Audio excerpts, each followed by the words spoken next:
America stopped to witness a miracle. It didn't happen in a grand cathedral or in front of TV cameras. It didn't begin with fanfare or with the kind of attention miracles usually receive. Instead, it started on the edge of a small town, in the middle of an ordinary field, where one farmer would become the unlikely witness to something that would leave an entire nation speechless. For generations, people had prayed for miracles. Some said miracles were a thing of the past, stories meant for scripture and legend. Others claimed they still happened quietly in hidden corners of the world, only believed by those who saw them. But no one expected this. The story begins with a man who was as ordinary as any you'd ever meet, a hard-working farmer named Daniel. He didn't own much, just a few dozen acres of land passed down through his family, and he didn't ask for much either. To him, life was simple: plowing fields, tending cattle, and keeping food on the table for his wife and children. His world revolved around sunrises, harvests, and long days of labor. But Daniel's quiet world was about to collide with something extraordinary. One summer, the land around his farm had been plagued by heat and drought. Fields across the county had turned brittle, crops withered, and families whispered about the fire warnings that came day after day. People feared it was only a matter of time before flames would sweep across the region. And then, one scorching afternoon, it happened. A wildfire sparked just miles from Daniel's property. Fueled by winds and the dry brush of late summer, the fire spread with terrifying speed. Within hours, it devoured acres of land, jumped highways, and forced families to evacuate.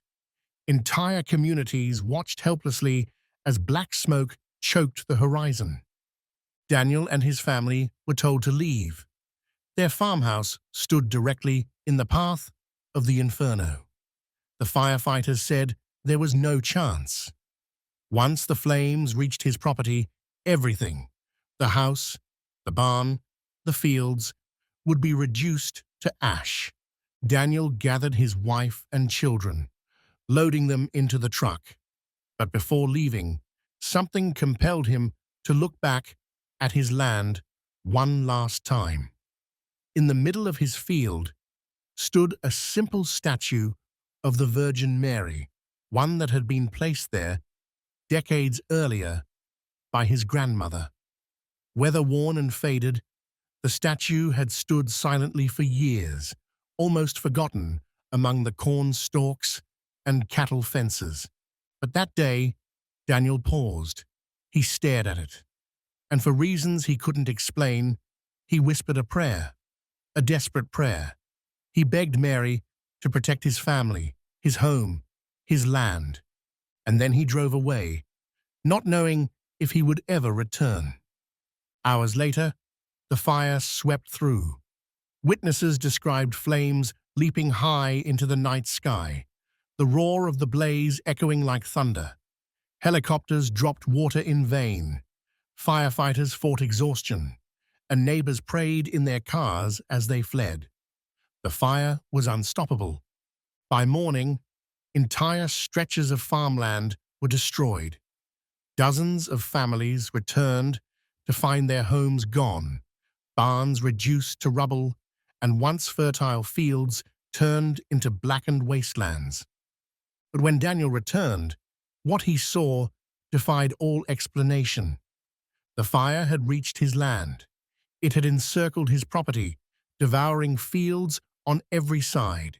Neighbors on all sides had lost everything. But Daniel's farmhouse still stood. His barn was untouched, his crops were green, and at the very center of it all, surrounded by grass that had not burned, was the small, weather-worn statue of the Virgin Mary. Firefighters stood in disbelief. Neighbors wept. Reporters called it a fluke, a bizarre accident. But those who saw it in person said there was no mistaking it. The flames had formed a perfect circle around Daniel's field, as though something had drawn an invisible line of protection, and word began to spread. It started with whispers in the small town. The farmer's land was spared. The fire went around the statue. It's a miracle. Soon, photographs began circulating, blackened earth in every direction, with Daniel's green field standing untouched in the middle. Churches rang their bells, families fell to their knees. And across America, people began to ask, was this truly the hand of God? Skeptics had their explanations. They spoke of wind patterns, of fire breaks, of coincidence. But those who stood there, who smelled the smoke and saw the unburned crops, insisted this was no accident. They said it was Mary's hand, a sign given at the very moment when hope was burning away. And yet, as powerful as this sight was, it was only the beginning. Because what happened in the days and weeks that followed would transform not just a single farm, not just one family, but an entire community, and eventually the whole nation. But what happened next stunned not only the witnesses, but even the skeptics. Long before the fire, before the smoke, and the sirens, and the crowds who would later call it a miracle, Daniel lived a life most people would overlook. His mornings began before the sun rose. The alarm clock didn't wake him. The roosters did. He'd stumble into his boots, pour black coffee into a chipped mug, and step out into the heavy silence of the fields. The world at that hour felt ancient. Fog clung low over the earth. The air was still cool, and the only sounds were the hum of crickets and the rustle of cornstalks swaying gently in the breeze. It wasn't a glamorous life. It wasn't the kind that makes headlines. But it was honest, and it was his. Daniel's family had farmed that land for 3 generations. His grandfather had broken the soil with his bare hands. His father had fought through droughts and storms to keep the farm alive. And now it was Daniel's turn. Some called him stubborn, others called him faithful, but Daniel himself just said he didn't know how to be anything else. The farm wasn't just a business. It was a trust, a sacred responsibility passed down to him like a flame. But times had been hard. The drought had lasted longer than anyone could remember. Crops failed, prices dropped, and debts piled up like storm clouds. Daniel often skipped meals to make sure his children ate enough. The barn roof leaked when it rained, the tractor sputtered on its last breath, and the pantry shelves grew emptier with each passing week. His wife Anna carried the weight of it all with quiet strength. At night, after the kids were asleep, she and Daniel would sit at the kitchen table in silence, staring at the unpaid bills spread across the wood like a battlefield. Some nights, Anna prayed out loud. Other nights, Daniel just clenched his fists, wondering if God still heard him at all. There were moments, though, when Daniel felt something deeper pulling at him, something he couldn't explain. It was the little things, like the time he found his youngest daughter kneeling in the field, hands clasped in prayer, beside the weathered statue of the Virgin Mary, or the way the old church bell down the road rang louder on the days when he felt most broken, or the night he dreamed of his grandmother, the same woman who had placed the statue in the field decades ago, whispering to him, "This land is not alone." Daniel brushed those things aside.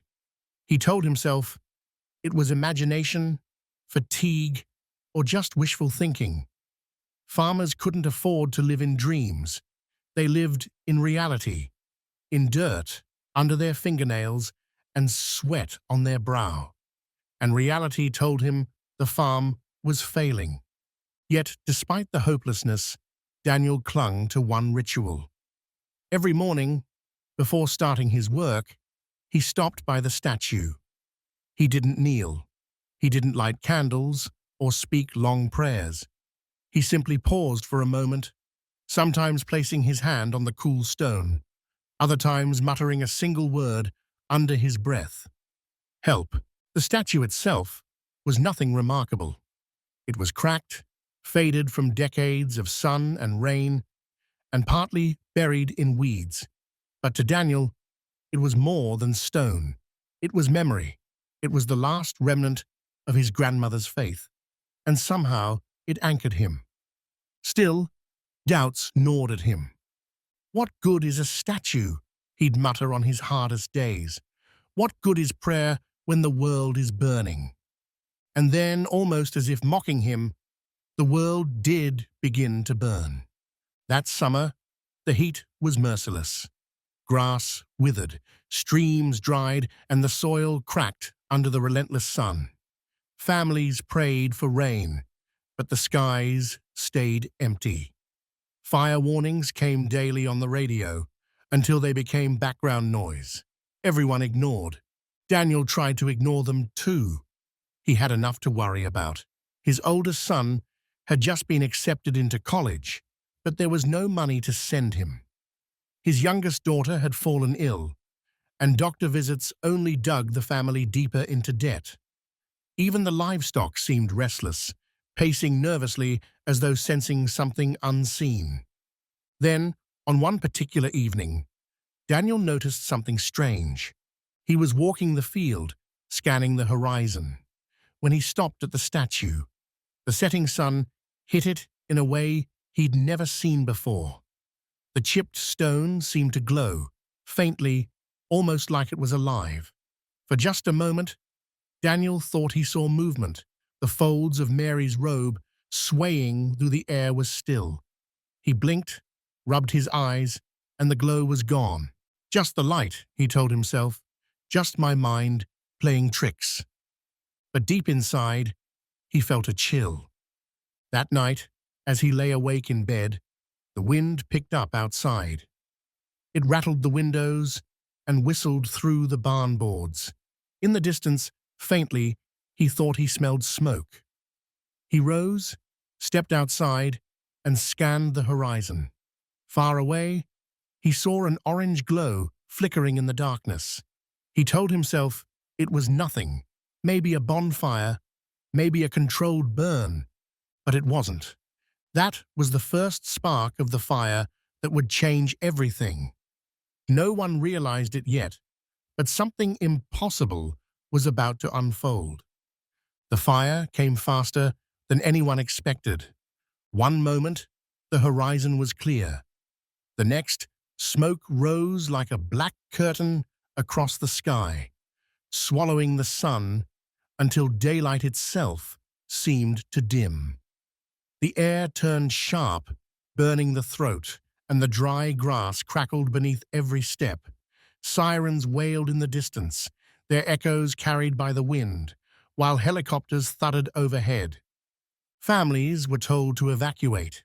Roads filled with cars and trucks, loaded with hurriedly packed belongings, frightened children and pets pressed against backseat windows. Everyone was fleeing, everyone except Daniel, who lingered just a little too long on his land. He should have left with the others, but something in him felt glued to the soil. He watched as smoke rolled closer, ash raining from the sky like black snowflakes. The air shimmered with heat, and the fire's roar grew louder, a sound not unlike a freight train charging straight toward him. Then he saw it. At the center of his field, the old statue of the Virgin Mary stood tall against the backdrop of fire and smoke. Daniel froze. Through the haze, the statue didn't look cracked and weathered anymore. It glowed, not like sunlight glinting on stone, but like light radiating from within. It wasn't blinding. It wasn't harsh.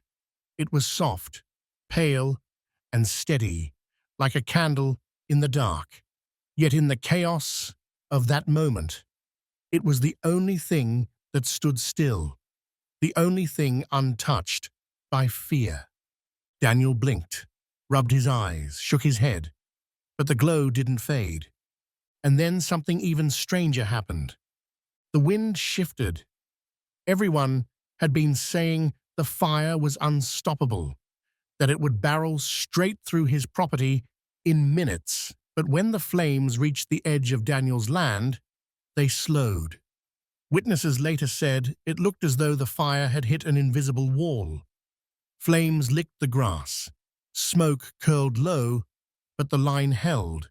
The fire circled his field, rushing around the edges, but never crossing inside. Neighbors standing on the road saw it too. They gasped, pointing through the smoke. Some dropped to their knees right there in the dirt, whispering prayers with trembling lips. Others backed away in fear, unable to process what they were seeing. "Impossible," one firefighter muttered.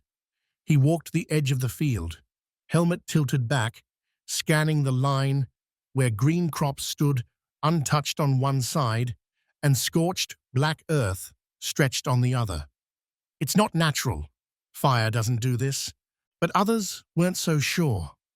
"That's no accident," said an elderly woman, clutching her rosary. "That's Mary. She's protecting this land." The debate spread almost immediately. Some said it was a miracle. Others said it was luck, a shift in wind direction, a coincidence of soil and slope. Skeptics scoffed at the idea of divine intervention. "Fires do strange things," one man argued, shaking his head. "It's nature, nothing more."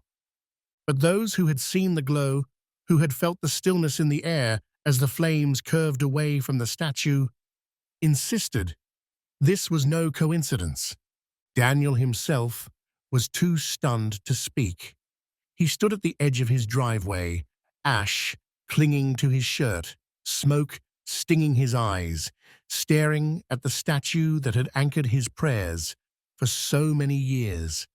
And for the first time in his life, he wasn't sure if he was staring at stone or at something far greater.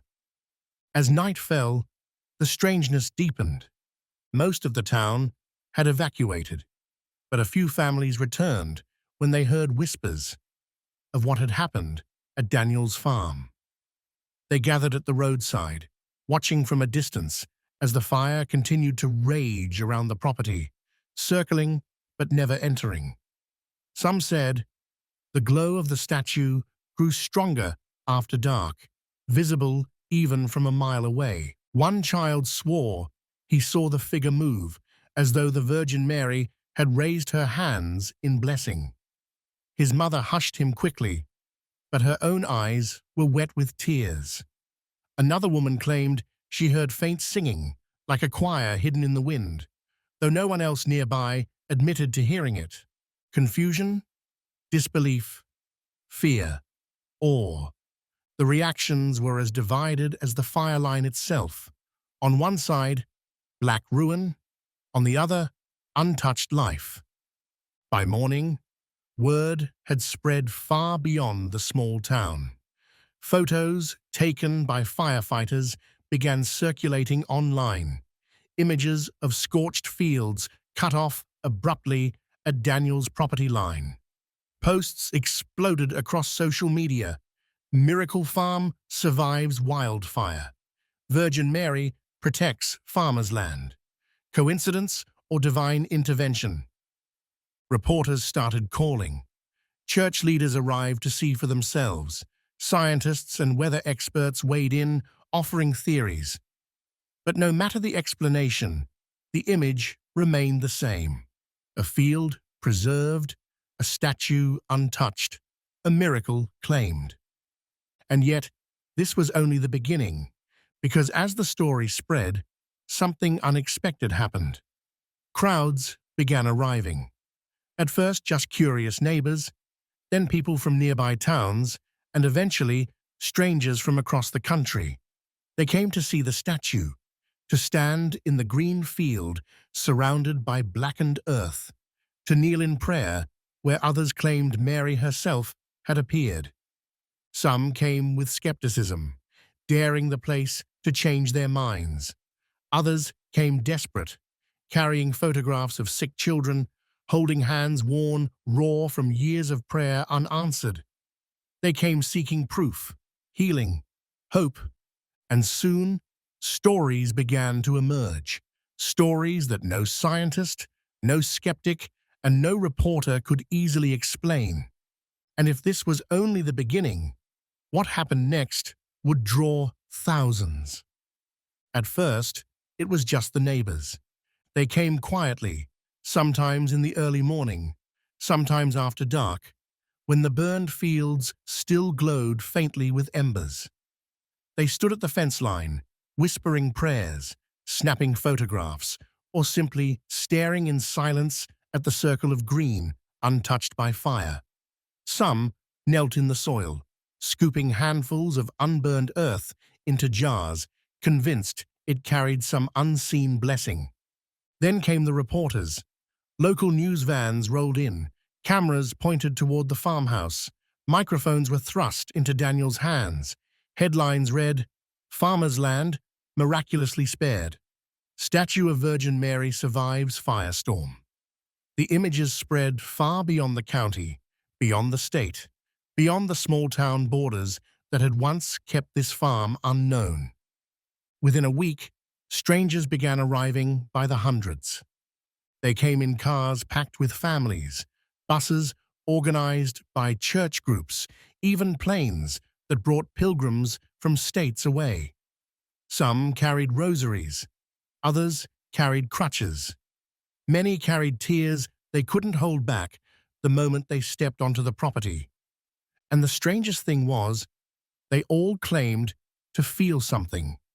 A woman who had battled cancer for years swore the pain in her body eased the moment she touched the fence surrounding Daniel's field. A veteran, haunted by nightmares, said he slept peacefully for the first time in decades after kneeling beside the statue. Parents placed photographs of sick children at the base of the weathered figure, returning weeks later to report unexplainable recoveries. The field that had once been just a patch of farmland was now being called holy ground. Priests visited, blessing the land, leading rosary circles that grew larger with every passing day. The faint glow reported on the first night of the fire was witnessed again, this time by dozens at once. Some claimed the statue's expression changed, that her eyes appeared wet, as if tears streamed down her cheeks. Not everyone believed, of course. Skeptics lined up alongside the faithful. Scientists brought equipment, testing the soil, measuring wind patterns, and analyzing the fire's path. They pointed to natural explanations, the way the crops had been irrigated, the angle of the land, the quirks of airflow that could divert a blaze. But even they couldn't explain everything. Why did the circle around the farm form so perfectly, almost mathematically precise?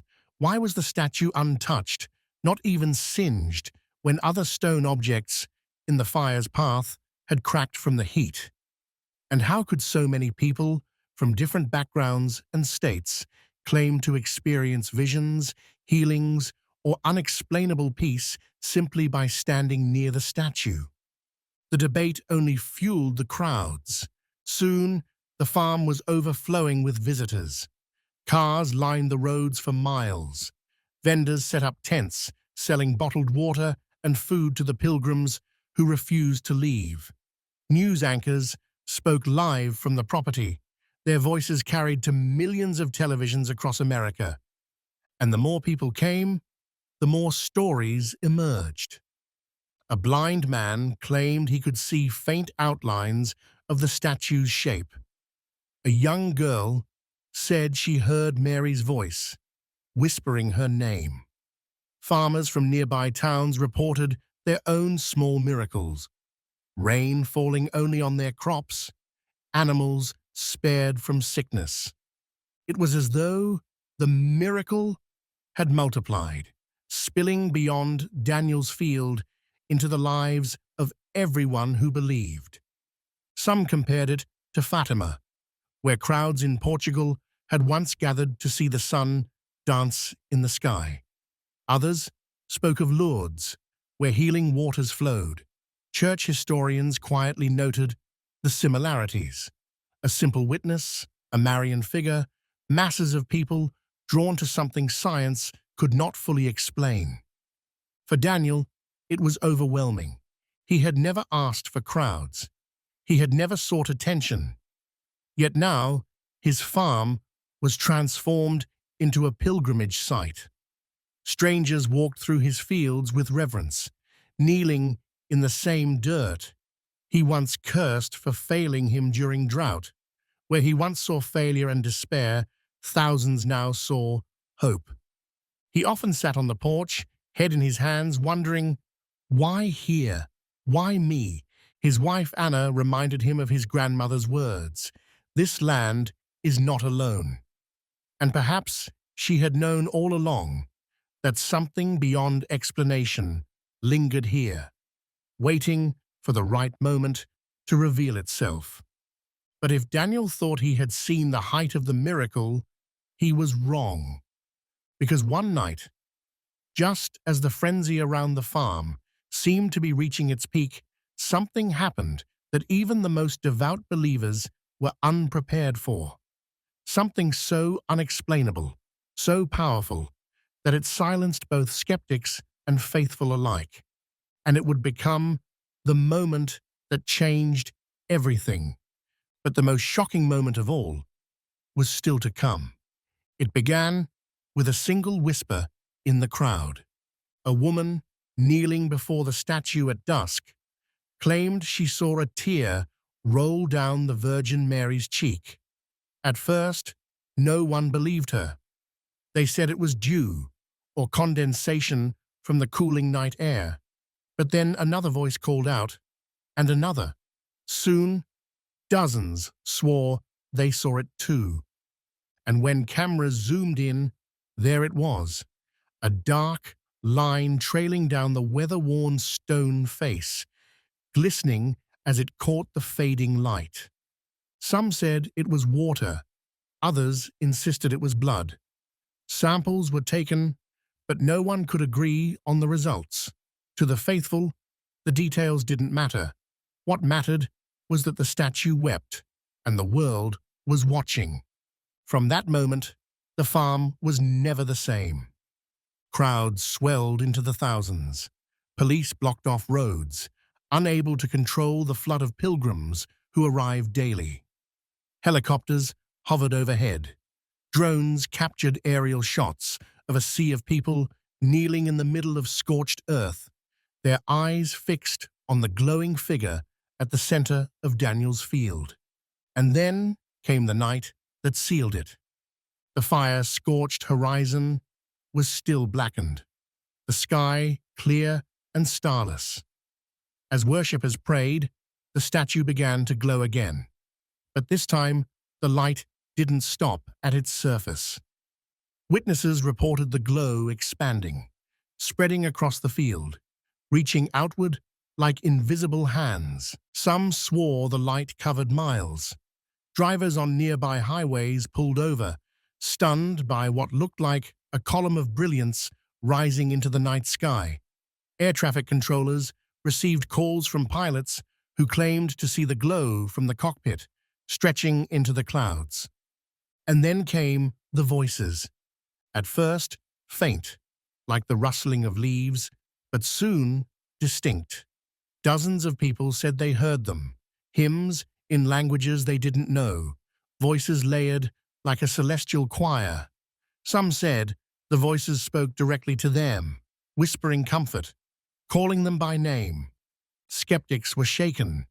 Reporters who had arrived to cover the frenzy found themselves speechless on live television. One cameraman fainted.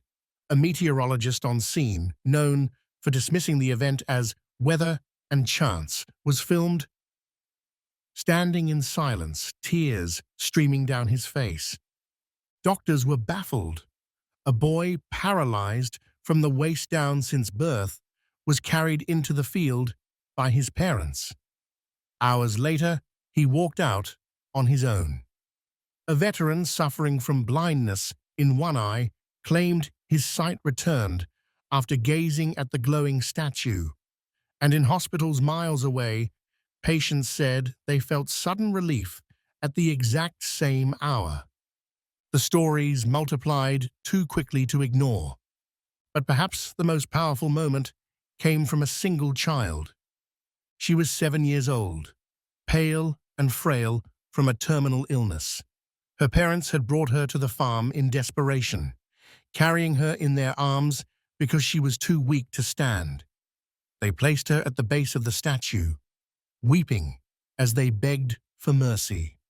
Hours later, as the glow spread across the field and the voices filled the night, the child opened her eyes. She stood, she walked, and with a trembling voice, she whispered words no one could forget. "She's here." The crowd erupted. Strangers embraced. Priests fell to their knees. Even hardened reporters set down their microphones to join in the prayers. In that moment, faith and doubt collided in a spectacle no one could explain, and no one could deny. Across America, television screens carried the images. People who had long turned away from faith found themselves staring, unable to change the channel. Churches filled overnight. Prayer vigils were held in cities far from the farm. The ripple effect stretched from coast to coast. Some called it hysteria, others called it the greatest Marian apparition in modern history. But everyone agreed on one thing. Something had happened in that field. Something unexplainable, undeniable, unforgettable. Scientists continued their tests. Skeptics wrote articles, but even among them, cracks began to show. One reporter, known for mocking the crowds in his early coverage, admitted on air that he couldn't explain what he saw. "I came here to disprove a miracle, but I can't." And for Daniel, the man at the center of it all, life would never be the same. He no longer saw himself as just a farmer. His land had become a place of pilgrimage, his home a sanctuary. Strangers came to him with tears in their eyes, thanking him for opening his field. He told them the same thing every time. "It's not me." It never was. The miracle had grown beyond him, beyond the town, beyond even the fire that sparked it. It had become something larger, something that touched millions. And yet, the story didn't end here. In the weeks that followed, the farm became more than land. It became a destination. Pilgrims poured in by the tens of thousands. They came with candles, rosaries, and handwritten prayers tucked into their pockets. They lined the roads for miles, some walking barefoot, some carrying crosses on their shoulders, all drawn to a place that had once been nothing more than an ordinary patch of earth. The field itself was transformed. Where fire had once charred the soil, flowers now bloomed. Volunteers erected tents to shelter the crowds, priests offered mass beneath open skies, and choirs filled the air with hymns. Every corner of the property pulsed with prayer, whispered, shouted, sung. It wasn't just a local phenomenon anymore. News crews from around the world arrived. Pilgrimage groups flew in from Europe, South America, even Asia. Religious leaders referenced it in sermons. Universities debated it in lecture halls. Documentaries were filmed, and books began to appear with titles like The Miracle Farm and Mary's Circle of Fire. For Daniel, the once ordinary farmer, life had become unrecognizable. He used to measure his days by the weight of harvests and the price of grain. Now he measured them by the stories of strangers who arrived at his door. People knocked to share testimonies of healing, of conversions, of lives turned around because of what they had witnessed on his land. Some called him chosen, others called him blessed. Daniel, humbled and bewildered, always answered the same way: "I'm just a farmer." She did the rest. Yet he, too, was forever changed. The man who once doubted whether God still heard him now found himself leading nightly prayers beside the statue. The father who once worried he could not provide for his children now provided hope for thousands. The land he once cursed for its drought and failure had become a beacon of faith in a weary nation, and the ripple effects stretched far beyond his small town. Church attendance across the country rose. Prayer groups multiplied. Families who hadn't spoken in years reunited in shared pilgrimages. Even skeptics admitted something had shifted. Whether miracle or mystery, the event had forced people to pause, to reflect, to wonder again at the possibility of the divine in a world that often feels empty of it. And then came the stories that suggested the miracle wasn't over. Travelers claimed the glow of the statue followed them home in their dreams. Others swore they heard whispers of the same celestial voices even miles away. Some reported fields spared from wildfires in distant states, always with a statue of Mary at their center. Coincidence? Faith? Or proof that the miracle's reach was not bound to one farm alone? The Vatican sent investigators. Scientists continued their tests. Believers and skeptics argued endlessly, but amid all the noise, one truth remained. People felt something in that field, something they could not explain, and something they would never forget. And perhaps that is the essence of every miracle. Not that it erases all doubt, but that it plants a seed of wonder, forcing us to face the possibility that we are not alone. Even now, some say the miracle continues, that if you stand in the field on certain nights, when the air is still and the moonlight falls just right, the statue glows again. Others whisper that if you close your eyes at the edge of the circle, you can hear the faint echo of a choir carried by the wind. No one knows for sure, but one thing is certain: a simple farmer's field has forever changed the way America sees the impossible. And if this story stunned you, wait until you hear about the next miracle, because what happened in Daniel's field was not the only time a nation was forced to stop and ask, did we just witness the hand of God? The next story is even harder to believe. Don't miss it.